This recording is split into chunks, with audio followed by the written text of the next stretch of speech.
And then I started to notice when I was practicing that I wasn't thinking about those obsessive thoughts. Somehow I made the connection that placing myself in present moment awareness was more fun than thinking about that I might go blind or get paralyzed. And the thing was, I knew intellectually, like many of us know, that those were irrational fears. I knew, I was a smart kid. I could figure out the odds against it were long, and besides, what am I going to do to prepare for this? Learn Braille? I don't know. I'm just going to have to deal with it if it happened. But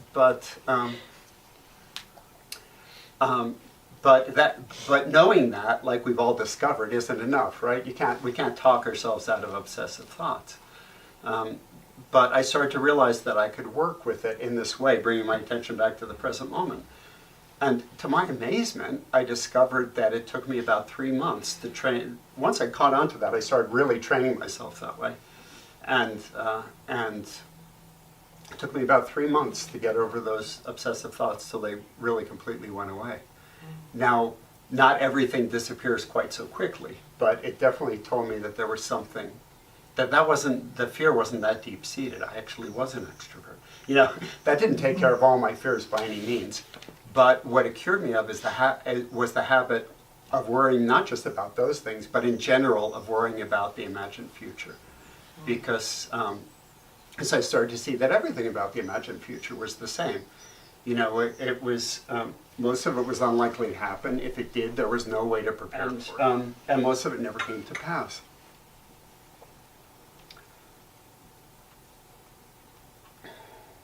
So, around that same time, boy, it was nice to all of a sudden not be worried. I have to say, big burden off one's shoulders. And what I learned was it was only my mind that was doing it to me, right? I never did go blind. I never did get paralyzed. Around the same time, I took a yoga class at the university, and we were doing the corpse pose at the end, and I suddenly noticed during the corpse pose that my mind wasn't doing anything. I was just, my mind was empty. I was perfectly relaxed, yet perfectly alert, aware, and it felt good. And I thought to myself, lying there in the corpse pose, this must be what meditation is, because I've been hearing about it. And I thought, I wonder if I could do this sitting up. And so I went home and I tried it, and I could do it sitting up. And at first it was easy, for some reason. I don't know why.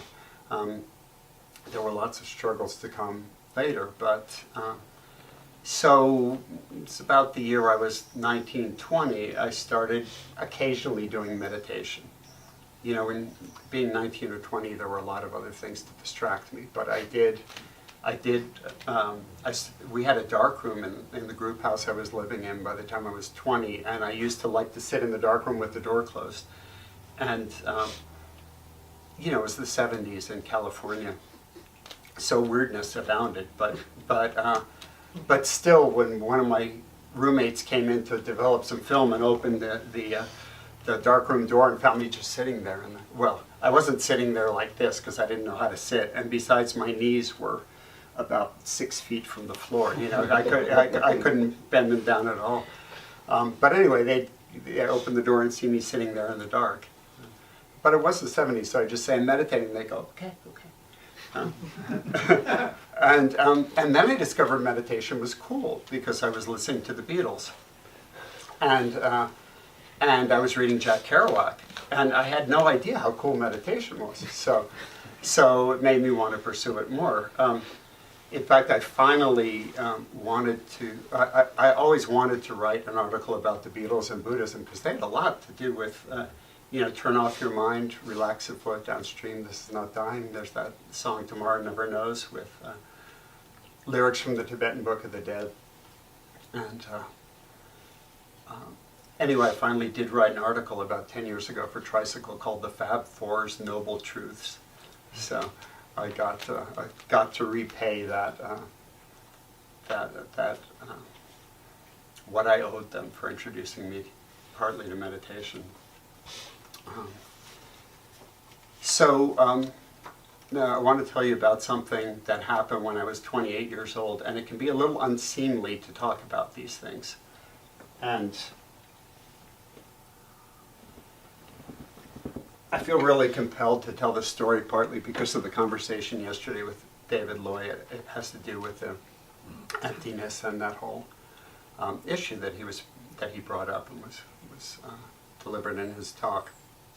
And by this time, I'd spent about 6 months living in this fairly remote location on the California coast. I was purposely, I'd graduated, I was only working part-time, and I was just giving myself a lot of free time to write, do some meditation, be in nature. And somehow I happened upon this practice of watching the entire sunset from beginning to end. And it could take more than an hour until it was completely dark, from the time the sun, and in California where I lived, it would set over the water, so the colors and everything were stunning. Very psychedelic, although I did take psychedelics when I was younger, but I was not taking psychedelics by that point.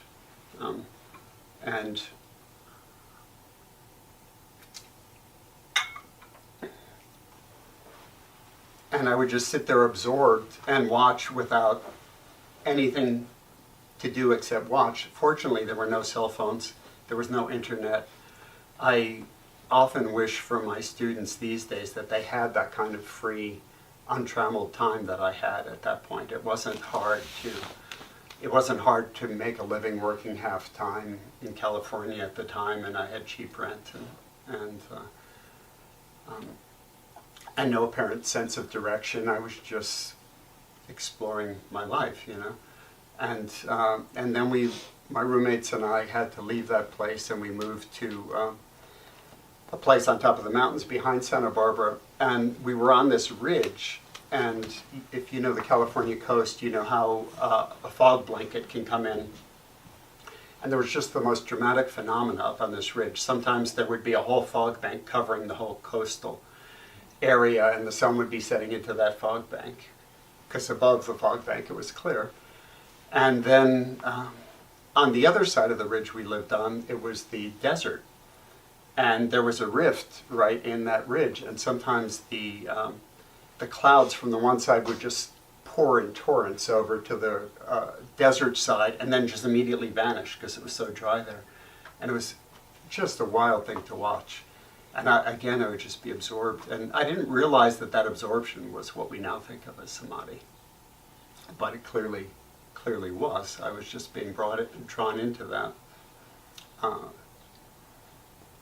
I guess I knew it was linked with meditation because I'd been playing with meditation. And then I started reading a lot about Buddhism, and I was reading these books about physics and Eastern philosophy, and a lot of other things just more purely about Buddhism and Zen. And one morning, I still had this fundamental fearfulness. I still had this fundamental existential fearfulness, despite all that. And one morning, my roommates had left and for the day, because they all had real jobs. I was just, anyway, I had the house all to myself, and I didn't have to do that. So I'd just been reading about mindfulness. I thought, I'll try this thing called mindfulness. I didn't realize that I'd kind of been doing it already with the awareness practice I was doing before. It's so funny how these things can grow in one without really knowing what one's doing. In fact, maybe that's the best way, because it's not self-conscious. But I thought, I'll do this mindfulness thing. And so I started putting all my attention to the washing the dishes. David Loy also spoke about washing the dishes, didn't he, yesterday? And I don't know how to describe it, but all of a sudden, it was like, when your back's out and all of a sudden it clicks back into place and you go, ah. It was like life did that, as though my life did that. And I suddenly, looking at the dishes, I realized that they weren't anything what they looked like. They weren't actually this firm surface. that we see with color and form, that they were actually, and of course this is just science, that this hard surface is in part an illusion created by molecules moving around very, very quickly within a very big space. So objects are actually mostly space. They're mostly made of space. And if you dig down to the particles, and dig further down and further down, the particles become inextricable from energy. They're the same as energy, right? And it was as though that just clicked for me, and I could see that. And we had a window that looked out over the mountains. I looked out over the mountains, I just realized the mountains were the same way. They were mostly composed of emptiness. And then I realized, well, I must be mostly composed of emptiness. And then if this is a real surface, then the emptiness in here must just bleed out into the emptiness out here, which must bleed over into the emptiness of the chair and the steps and kendo over there, and all the emptiness must run into each other. And all that fear I've been carrying all those years, it just dropped off. And because everything was clearly connected. And part of the reason I want to bring this up, well, there's several reasons I want to bring it up to make Dharma points with, but one is that any kind of insight always brings delusion in its wake. And it's really important to understand that. It's really important to be watching for that. I think one of the reasons that we have so much difficulty and misbehavior among spiritual teachers is because one of the delusions that comes with any deep transformative insight is that everything's fixed forever, right? Which is not the case.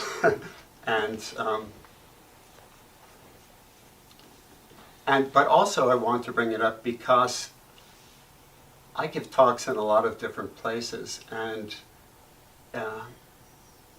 a lot of different places, the sense that something miraculous that can happen through practice, I mean, that's still in a way the biggest turning point in practice that I've ever had, even though there were more things to come. But just having that fear, I carried all my life, just kind of slough off. It was really, and I've been through lots of trouble since, but the fears never come back, you know. Some of I speak with a little neighborhood group in Taos, and you know, they want to improve their lives, and they're all older people, and it makes them calmer and more clear-headed. And I don't think there's the slightest desire to overturn their lives or be transformed by practice, or even a belief that it can really happen, you know. And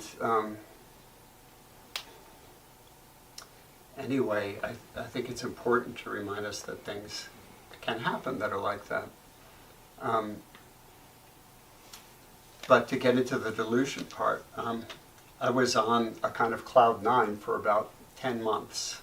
And I would forget that everything was emptiness sometimes, but anytime I remembered it, it's like the feeling would come back. And when I was in the thrall of that, I decided to do this thing called the Great Peace March, which was a group of activists who walked across the country as a demonstration for nuclear disarmament. This is 1986. And we ended up walking more than 3,000 miles over 9 months. And